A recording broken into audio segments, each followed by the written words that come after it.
La prochaine base à attaquer est à Eploria. Ixion s'y trouve, commandant les autres semi-démons à portée. Esculape érige des barricades végétales à l'aide de sa manipulation de plantes que Perséphone consolide en surélevant le sol. Artémis se pose des réserves à chaque recoin à base de morceaux de fer tranchant qu'elle fait léviter avant qu'Ixion ne les électrifie. Tantale, quant à elle, observe en se tenant derrière le chef. « Merci de participer, Miss Inutile !» la raille Esculape. Désolé de ne pas avoir eu la chance de naître avec un super pouvoir de guerrier, grommelle-t-elle. Si tu as le temps de te plaindre, Esculape, tu dois pouvoir faire les tranchées plus vite, le reprend Ixion. Et pensez à moi, c'est dur de faire monter toute cette terre. Mon pouvoir n'est pas fait pour ça au départ, rajoute Perséphone. Il est fait pour ce qu'on te demande d'en faire, rétorque-t-il, plus autoritaire que jamais. Les autres arrivent! Crie Artémis de plus loin, voyant s'approcher Junon en tête des derniers semi-démons restants, Hector, Thanatos, Io et Calliope. De par sa proximité au cratère, il ne leur a pas fallu beaucoup de temps pour rejoindre cette base avant que le groupe de héros n'y soit. Junon semble légèrement affecté émotionnellement, mais fait de son mieux pour ne rien laisser paraître. À peine atteignent-ils le centre de la base, qu'Ixion s'adresse à tous. Écoutez, c'est la dernière fois qu'on laisse nos ennemis atteindre une orbe. Nous allons tenir le fort quoi qu'il en coûte. Junon, tu dirigeras les attaques de front avec Hector et Thanatos. Moi, Perséphone et Io, on se tiendra juste derrière pour la mi-portée, et Artémis et Esculape se tiendront à distance pour les atteindre au moindre faux mouvement. Ah, j'aime les postes sécurisés, soupire joyeusement la blonde. T'as vraiment de la chance d'avoir des pouvoirs de planquer, insulte Io. Ouh, mais c'est qu'elle va me vexer, la petite, se moque-t-elle en réaction. C'est fi, on n'a pas le temps pour ces idioties. Tantale? Oui, répond l'interpellé. Quand on parle de planquer, raille Artémis, Calliope va se situer près de l'orbe pour empêcher quiconque de le toucher avec son chant si jamais quelqu'un venait à s'en approcher. Tu vas garder un œil sur elle et l'empêcher de se prendre un coup à distance. Bien reçu. Obéissant à l'ordre du chef, elle emmène l'adolescente aux cheveux blancs, toujours aussi morose. Artémis ne peut s'empêcher de faire une remarque narquoise. Évitez de vous fouler un muscle! Tantale, agacé, se retient de regarder dans sa direction et poursuit sa marche. C'est notre dernière chance. Si maîtresse Célé nous a confié cette tâche, c'est qu'elle nous accorde encore sa confiance et nous ne la décevrons pas une fois de plus. Tu dis ça, mais tu es loin d'être celui qui en avoir accompli le plus pour elle dernièrement, commande Junon austère. Qu'est-ce que tu insinues, Junon? Réagit-il vivement. L'air n'est pas aux querelles, retentit alors une voix qui calme l'atmosphère. Tous les semi-démons se courbent à l'apparition de Célé, qui s'est téléportée ici à l'instant à travers son lien avec Ixion. Elle s'adresse, froide et autoritaire, à toute l'assemblée. Ce groupe de héros a été plus difficile à gérer que prévu, et malgré votre entraînement, l'entraînement que je vous ai donné, vous n'avez pas su les stopper.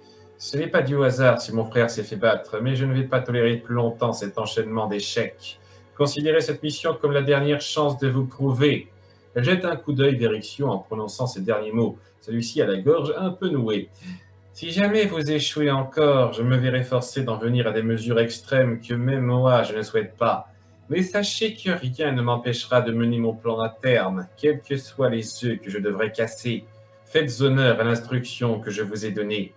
Elle termine ainsi sa transmission, disparaissant aussitôt. Les concernés finissent alors de se mettre en place, le stress les pesant, Ixion en particulier, le regard inquiet porté au loin. Flashback. Un jeune Ixion de 6 ans fut conduit auprès de Célé par Tobor. Assez détaché, il ne saisissait pas la signification de la figure en face de lui. « Tu vas être mon premier élève, on dirait, » dit-elle stoïque. « Qu'est-ce qu'une fille peut m'apprendre » répondit-il, impertinent. À peine eut-il le temps de finir cette phrase qu'elle lui agrippa le bras et le lança à terre. « Hé » dit-il irrité. En se relevant, il essaya de répliquer, mais son adversaire esquivait avec aisance ses coups. Alors qu'il s'énervait de plus en plus en la ratant, elle finit par le plaquer au sol. Lui bloquant le torse, elle l'empêchait de se relever sans donner l'impression d'y mettre de force. « Tu n'es qu'une petite chose sans valeur pour l'instant, mais je vais faire en sorte que tu me serves, » lui adressa-t-elle impassible jusqu'au bout. Étant obligé de lui faire face dans cette position, le garçon se trouva bizarrement subjugué par cette fille qui avait une emprise totale sur lui. Alors qu'il relâchait sa résistance, elle le libéra et il se mit debout davantage docile. « Prêt à suivre mes ordres ?» Il acquiesça timidement de la tête. « Bien, on va pouvoir chercher ton pouvoir pour commencer. » Et tandis qu'il s'apprêtait à s'entraîner, le démon à la barbe brune quittait la pièce. « Tobor » l'interpella-t-elle. « Oui, princesse Célé ?» À partir de maintenant, il faudra conditionner les enfants avant leur rencontre avec moi. Alors que les semi-démons montent soigneusement la garde de la base, barricadée stratégiquement, ils ne remarquent pas une présence invisible qui flotte littéralement à plusieurs mètres d'eux, celle-là même qui ne tarde pas à s'éloigner pour rejoindre plus loin le groupe mené par Semnia. Il s'agit évidemment de Jarès qui réapparaît devant les siens alors que Diane le faisait flotter par-dessus le sol, non sans difficulté. J'ai un peu mal au cœur tout de suite, gémit-il. Désolé, je ne suis pas habitué à porter quelque chose d'aussi lourd, s'excuse la blonde gentiment. Je me prends pas mal. Bon, quand vous aurez fini votre scène comique, vous pourrez nous donner les renseignements, Jarès, intervient Cessinos. Oui, comme on le craignait, il y a les 10 semi-démons qu'on a rencontrés. Ce qui reste, commande Gaëla. Pas de Xenakis ou de Kupka, sans Kiersemnia? Non, et je n'ai vu aucun endroit où il pourrait se cacher. On dirait que Célé a envoyé tout ce qui lui restait de jeune chair à canon. Même si nous n'avons toujours pas vu Phobos. Et cet Orcus disparu dont tu nous as parlé, Diane, rajoute Lek. Oui, je ne sais toujours pas ce qu'ils ont fait de lui, répond-elle. Et vous aviez raison, Lorniel. Leur détection se centre autour de cet Esculape et ses pouvoirs. On lui jette régulièrement des coups d'œil, clairement pour savoir notre présence. Ils sont vraiment sur le qui-vive, préparés derrière des tranchées. Ce serait un peu stupide d'attaquer de front, si je comprends bien, dit Névis. Ce serait carrément du suicide, même, rajoute Gaëla. Et pourtant, ça va être difficile d'y aller en finesse. Ils ont tout posé pour qu'on n'ait pas le choix d'aller à la confrontation directe, et ils ont l'avantage du terrain et du nombre, déplore Cessinos. Tout le monde reste alors un instant sur place à réfléchir. Lorniel finit par parler. Jarès est notre plus grand atout, il faut qu'on s'en serve. Oh, qu'est-ce que vous feriez sans moi, badine le concerné. C'est vrai, on a eu beaucoup de chance de tomber sur toi, répond Semnia sérieusement. J'avoue que je ne sais pas où on en serait si Océane ne t'avait pas recruté, rajoute Gaëla. Oh, ne soyez pas si solennel, je plaisantais. Vous allez me gêner, rougit-il. Cessinos, un peu agacé par ses encarts, poursuit le fil de pensée du sorcier. Donc, vous dites qu'il faut les prendre par surprise. Seulement, je vois mal Diane nous faire tous flotter en l'air pour qu'Esculape ne nous perçoive pas. Moi non plus, souffle cette dernière. En effet, c'est impossible. C'est pour ça qu'il va falloir frapper vite et juste, sourit Semnia, prise d'une idée. Les semi-démons continuent d'être sur leur garde. Certains s'impatientent. « Ah, je m'ennuie. Il devrait déjà être là, se plaint Perséphone. Gémir ne les fera pas attaquer plus vite, lui adresse Ixion. Ah, si vous voulez, je peux leur donner une raison de se dépêcher. Artémis se met à hurler en l'air pour s'adresser aux héros à l'agacement des semi-démons proches. Je sais que vous nous épiez, les amis. Ça vous dirait qu'on discute du bon temps qu'on a passé ensemble? Ça me manque, nos gentilles discussions, vous savez. Au même instant, Lorniel et Diane sont cachés à bonne distance, les gouttes d'eau océane flottant à côté. La semi-démon, indiquant un effort physique éprouvant sur son visage, ne peut s'empêcher d'être énervé par ces provocations. Reste concentré et ne lâche pas cette position. La calme le sorcier, lui-même serrant le poing en entendant ça. En effet, la blonde s'apprête à faire une action, tandis que sa sœur ne relâche pas ses attaques verbales. Vous savez, Océane m'a vraiment touché à s'inquiéter de moi comme elle l'a fait. Ça m'a fait beaucoup de peine de l'embrocher. En plus, elle embrassait bien. Attends, quoi? Alors qu'Esculape et Névis ont la même réaction au même moment, à une centaine de mètres de distance, ce dernier se fait refroidir par une claque sur le dos de la tête. Reste concentré, le sermon Gaëla. Surveillés par les péistes, Cessinos et Semnia, ils se préparent à agir à l'attente du signal de Lorniel. Mais si vous voulez juste vous planquer, il n'y a pas de souci. On a tout notre temps, contrairement à... Elle n'a pas le temps de finir qu'une boule d'électricité apparaît en face d'elle. Très réactive, elle la dévie au sol avec ses pouvoirs. Elle est suivie par toute une salve d'autres, accompagnée de boules de feu lancées d'une autre direction. Le groupe se rend vite compte de la cible de ces projectiles. Ils veulent se débarrasser d'Esculape pour pouvoir nous duper facilement avec le démon, s'exclame Ixion. Ils sont prompts à réagir, rompant leur formation initiale. Artémis dévie des tirs, Junon les part, Ixion absorbe les boules d'électricité, Io les ralentit par ses ondes de choc pour qu'Hector puisse les bloquer avec ses tentacules, le tout pendant qu'Esculape se protège des quelques tirs passants avec des ronces qu'il fait pousser. Cette défense aisée dure un certain temps et, pris dans l'action, les semi-démons ne font pas attention au fait qu'à la fin, les balles magiques n'apparaissent plus à mi-chemin, mais sont bien visibles sur tout leur trajet. Cela étant, ils se sont défendus tous les 8 sans le moindre épuisement ni séquelles.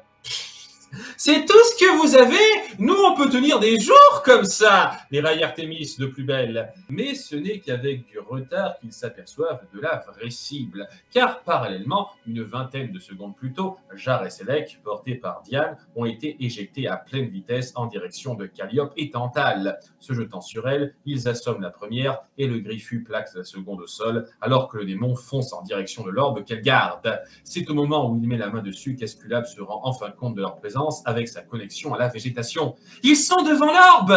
Mais à peine a-t-il le temps de prévenir les siens que Jarès désactive l'objet et l'avant-dernier générateur de la barrière de scellé.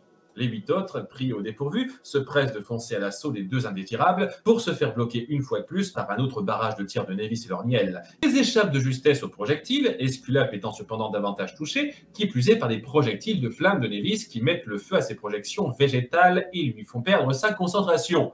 Lek, quant à lui, tient en respect Tantale, dont la contrariété grandit. « Je ne vais pas être une potiche !» lance-t-elle du fond du cœur. Dans un sursaut, elle parvient à asséner un coup de genou à la côte de Lek, qui, sous le coup de la douleur, lâche son emprise, permettant à son adversaire de porter quelques attaques en plus. Juste à côté, Jarès essaye de venir en aide à son camarade, mais c'est là que Perséphone surgit de terre pour le faire tomber.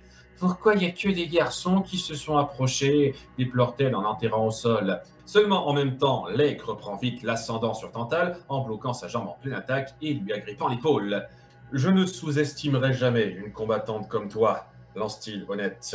Elle n'a le temps d'être bizarrement décontenancée qu'une demi-seconde avant qu'il la jette sur Perséphone, les assommant toutes les deux pour le compte. Ils se dépêchent d'aider Jarès à sortir de terre, puis ils doivent désormais fuir les tirs d'Ixion et Artémis. Junon, Lio et Hector se chargeant de bloquer les projectiles magiques que Lorniel et Névis continuent d'envoyer. Lek bloque avec difficulté les décharges électriques de ses griffes et ils esquivent de justesse les morceaux de fer électrifiés qu'Artémis leur envoie. Celle-ci, d'ailleurs, a la concentration perturbée par une goutte d'eau qui lui tombe dans l'œil de nulle part, l'empêchant de tirer autant qu'elle le souhaitait. Rapidement, cela dit, Jarès revient à ses illusions, ce qui amène Ixion et Artémis à toucher du vide, croyant atteindre les images de leurs 2 ennemis. « Esculape, où sont-ils » s'énerve le chef. Celui-ci, venant tout juste d'éteindre les flammes autour de lui, repose les mains au sol, dissimulant mal sa panique. Alors » s'impatiente Ixion. Par là-bas » crie-t-il, indiquant un point à mi-chemin entre eux et le reste du groupe de héros. Ixion et Artémis s'attaquent de plus belle dans cette direction, mais leur coup étant cette fois-ci à portée de Diane, elle en dévie une moitié. Pour le reste, Selnia envoie quelques dagues et Cécinos son javelot. Les morceaux de fer restants sont suffisamment détournés et le javelot absorbe la plupart des éclairs d'Ixion avant de retourner aux mains de son propriétaire par fil de fer. Jarès et Lex finissent par rejoindre leurs troupes, leur mission accomplie, et Névis ne manque pas de leur faire un signe de moquerie. Ils ont totalement démoli ta stratégie, expose Junon. Le désemparement se lit sur le visage du chef. Flashback. Ixion, 10 ans désormais, continuait assidûment les exercices de scellé. Dans chaque démonstration de ses pouvoirs électriques, il cherchait instinctivement le regard approbateur de son éducatrice. Il pouvait manifester une maîtrise impeccable, ce qui semblait satisfaire la princesse Démon.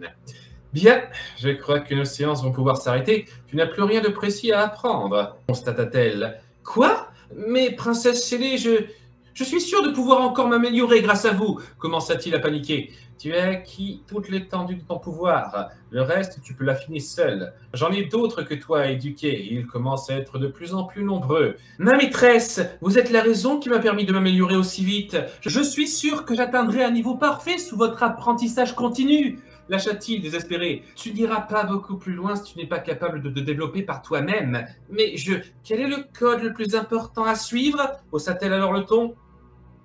« Vos ordres sont la priorité absolue, » répondit-il, comme récitant un livre de règles. « C'est exact. N'oublie jamais ça. » Un silence retentit.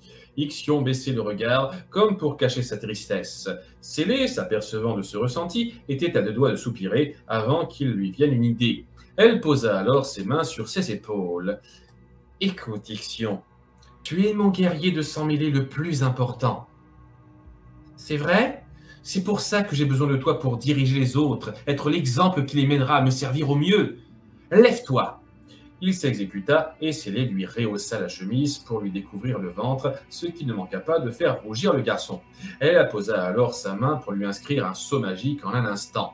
« Avec ceci, tu seras mes yeux et mes oreilles. Rends-moi fier. » Ixion, honoré comme il ne se le sentira plus jamais, se dressa alors fièrement devant celle qui signifierait tout pour lui à partir de cet instant. Oui, maîtresse scellée. Le désemparement d'Ixion ne tarde pas à faire place à la rage. Il fulmine. Non, ça ne se termine pas comme ça. Il fait signe à tout le monde de s'approcher. Ils vont vouloir partir pour gagner le plus de temps possible. Esculape, tu guettes leurs mouvements, on ne peut pas se fier à nos yeux. Dès lors qu'ils se déplaceront, on se lancera à l'assaut. Tu nous indiqueras l'emplacement du démon pour qu'on sache où concentrer nos attaques au début. Les autres acquiescent vite, Junon et Artémis suivant le mouvement sans grand enthousiasme. Cette dernière rapproche d'elle tout un stock de morceaux de fer à relancer. De leur côté, le groupe les observe de loin, redoutant le combat. Ils ne vont pas nous laisser partir comme ça, dit Lorniel, et on ne va pas rester là à les fixer non plus, rajoute Diane. Une dizaine de secondes se passent, un silence de mort règne. Les héros décident de se mettre en mouvement et les semi-démons réagissent vite au signal d'Esculape. Qu'on ne dise pas que je ne sais pas retenir une bonne idée. Artémis envoie d'un coup sec Ixion, Hector, Thanatos et Junon dans les airs, ce qui les fait atteindre rapidement leur cible. Ce faisant, le chef envoie des décharges à tout azimut à l'endroit indiqué au sol, ce qui touche Jarès à la surprise de ses compagnons qui n'avaient pas prévu une atteinte aussi vite. À cause de ça, il est assommé et les héros restants doivent s'occuper des 4 adversaires qui leur tombent dessus. Lek intercepte Ixion, Hector se revide sur Névis et Junon se confronte à Cécinos. Lorniel et Diane ont le réflexe de se mettre en confrontation à distance avec Esculape et Artémis pour empêcher le premier de gêner le combat par des attaques au sol. Lorniel le fait bondir avec ses boules d'éclair alors que Diane stoppe les projectiles électrifiés qu'Artémis lance, non sans une rancœur notable à l'égard de celle dont elle fait face. Thanatos, lui, se rapproche du corps inconscient de Jarès pour l'achever, mais Selmia le fait reculer avec un lancer de dague. Gaëla essaye d'intervenir, mais une fois de plus, à la vue du petit garçon, a les jambes qui flagellent et perd sa volonté. Malheureusement, Selmia aperçoit que Diane n'arrive pas à gérer tout ce que lui envoie sa sœur et se met en avant pour l'épauler, laissant Gaëla seule face à son petit démon. L'épéiste a du mal à tenir son épée droite alors qu'elle recule face à ce garçon qui s'avance vers elle.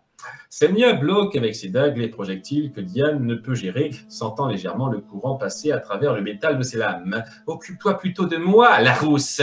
Mais en même temps, Io a fini de foncer dans leur direction et s'en prend à la rousse en question. Selmia est légèrement touchée et déstabilisée par la première onde de choc qu'elle envoie, mais se ressaisit vite en esquivant les suivantes et en envoyant quelques dagues à son adversaire qu'elle dévie par ses pouvoirs. Diane doit se débrouiller seule face à Artémis qui prend un plaisir pervers non dissimulé à tourmenter sa jumelle en la blessant par petites coupures. Névis essaye de se dégager des tentacules d'Hector qui le serre et finit avec difficulté à libérer un geyser de flamme au sol qui détruit ses appendices qui le restreignaient. Étouffant sa douleur, le semi-démon les fait repousser aussi sec. « Et je sais que tu m'en veux pour la mort de ton frère. Je veux que tu saches que je suis désolé et que je n'ai pas voulu faire ça !» Intervient maladroitement le magicien. « Ferme-la !» Il attaque de plus belle, Névis n'arrivant pas à s'éloigner pour prendre l'avantage. Il tente de l'avoir d'un puissant jet de flamme qu'Hector évite d'un bond de côté. C'est un jeu d'esquive qui s'ensuit entre les deux, où l'un essaye constamment d'agrandir la distance et l'autre de la réduire. Ixion est très violent dans ses coups et tente par tous les moyens d'électrocuter son adversaire. Lek s'envoie occupé à intercepter chaque décharge qu'il génère de ses mains sans trouver d'ouverture. « Tu ne vas pas me bloquer longtemps cette fois !» s'énerve le semi-démon. Cécinos et Junon, quant à eux, poursuivent la rixe qu'ils avaient entamée la veille. Ce premier est particulièrement exalté par ce match retour, tandis que cette dernière semble davantage impliquée dans ce combat que la première fois. « Ta petite chérie ne te sauvera pas cette fois !» lâche-t-il, détaché de tout scrupule à cet instant précis. Junon serre les dents et, sans rien dire, devient plus violente dans ses assauts.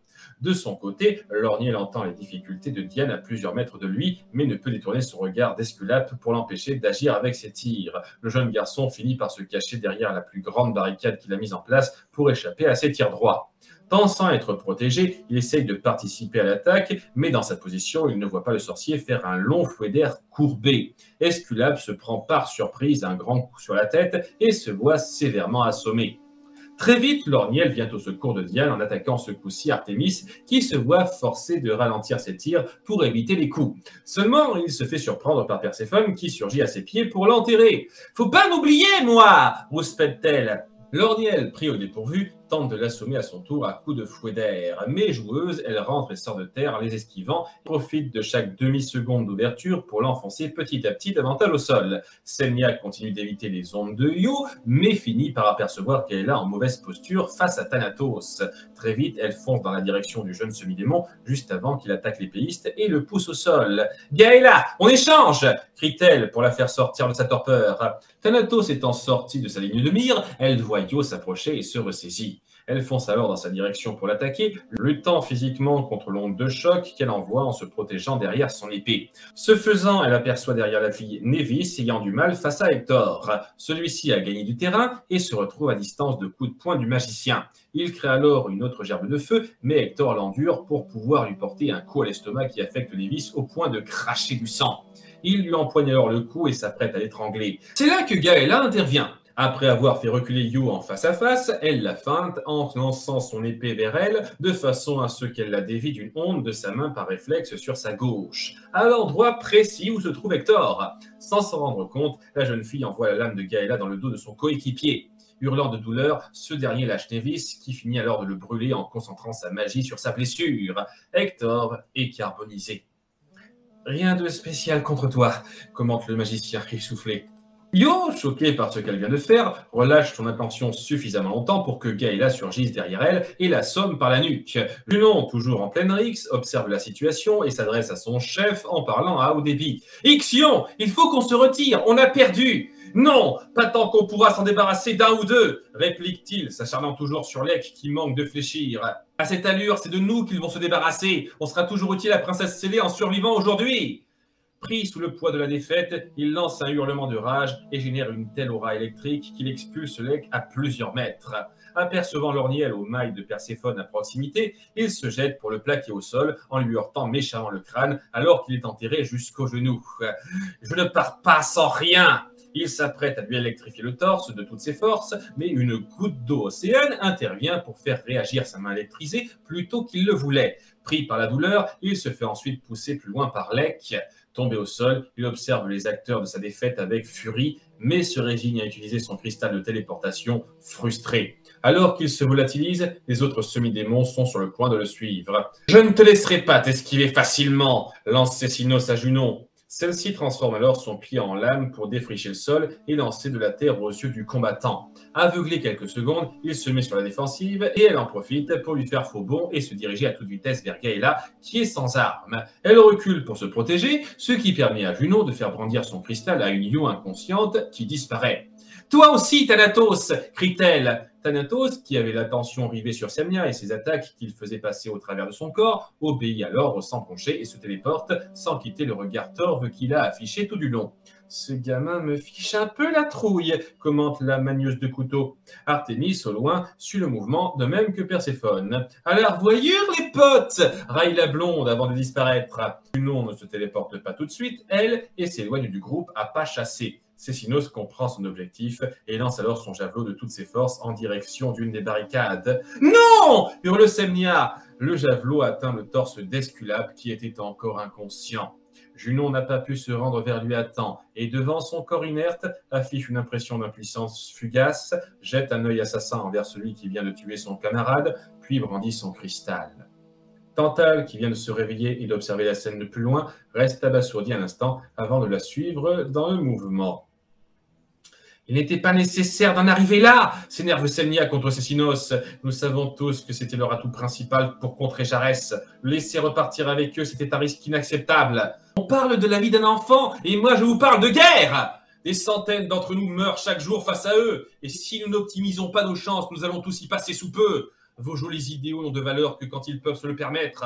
Et s'il faut être un monstre pour sauver des millions de gens, moi je suis prêt à endosser ce rôle. » Cette dernière phrase retentit en écho sans réponse de quiconque. Chaque personne présente se contente d'observer l'horreur de la situation et de la déplorer sans mot dire. Face à l'implacabilité de son interlocuteur, Semnia, blême, ne trouve rien à rétorquer et finit par se diriger vers l'orniel afin de le soigner. « Une goutte d'eau a disparu », remarque Diane devant les 2 gouttelettes restantes d'océane qui volettent devant elle. Flashback. Ixion, 17 ans, se retrouvait devant Célé pour faire un rapport sur l'état de ses troupes. Maîtresse Célé, l'entraînement se déroule mieux que prévu. Tous vos soldats sont en parfaite maîtrise. Je m'assure que Diane la faible soit mise à l'écart. Elle reste aussi désemparée que nous le souhaitons. Bien. J'ai craignais que quelque chose tourne mal après l'incident d'Orcus, mais j'ai été satisfaite de voir que tu as su contenir les retombées sans anicroche. Seuls Calliope et Phobos ont été affectés, mais leurs pouvoirs pourront toujours être utilisables à votre service, poursuivit-il. Peut-être même que ce rejet pourra m'être utilisable, marmonne la démone aux yeux bleus. Ma princesse? Rien, je réfléchissais tout haut. À nouveau, ta gestion est parfaitement impeccable. Tu me fais honneur, comme à ton habitude. Gardant le genou à terre, Ixion se courba face à elle, le sourire plein de fierté, alors qu'il regardait le sol. Ixion est courbé, genou à terre, face à Célé. Le regard fixé au sol, il tremble de honte et de dégoût. Sa princesse lui tourne le dos et c'est Kupka à côté d'elle qui lui adresse la parole. Princesse Célé est très déçue, Ixion. Ses lèvres tremblent. Il n'ose parler ni relever la tête. Nous t'avons laissé gérer plusieurs confrontations et chacune a été un cuisant échec. Ton utilité commence à être sérieusement mise en doute. Qu'as-tu à dire pour ta défense? La prochaine fois... Quelle prochaine fois? Il ne reste qu'une base à défaire. Malgré les aides que nous t'avons offertes, tu n'as pas su protéger une seule d'entre elles. Qu'est-ce qui te fait croire que nous souhaiterions te confier cette tâche? Ixion ne trouve quoi répondre. Totalement intimidé par les remontrances de Kupka, il se sent impuissant comme jamais, ça ne lui est arrivé avant. Il y a peut-être un moyen de te racheter, finit enfin par parler Célé. Touché par ces mots qu'il considère comme une petite grâce salvatrice, Ixion finit enfin par relever la tête. Oui, ma princesse, tu es prêt à mettre ta vie en jeu pour moi? Complètement. S'il le faut, je sacrifierai tout ce que je pourrai pour servir votre cause. Bien. Alors il est temps de sortir le monstre du placard. Suivant son regard, Ixion comprend avec effroi cette allusion. Les yeux en direction de la salle d'à côté qui renferme une très grande boîte lourdement scellée dont émane une profonde noirceur.